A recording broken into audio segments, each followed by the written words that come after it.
This guy traded with $3 and withdrew 3,000 shillings after flipping the account today, courtesy of the trading materials and the strategies that I taught him. Of course, he explained some of this in this conversation, as you can see right here. Now, the question is, what exactly did he do?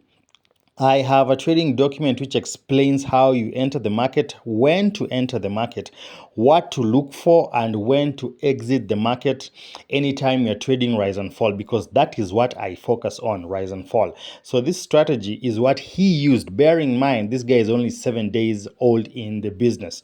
He learned the things that this guide explains and he implemented them and started trading live.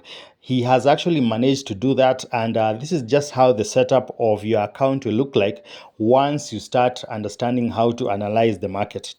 Once you do that, you'll be doing very few runs in a day and making a lot of money. You can understand, if someone is trading with $2 and flipping it to over 5,000 shillings, it means that he's doing the right thing in terms of the strategy that I have given out to him. And of course, he has been able to withdraw some of this money, as you can see right here. The latest withdrawal being today, 31st of July 2024. If you want to get started, these are my details. That is the amount that you need to access the trading classes.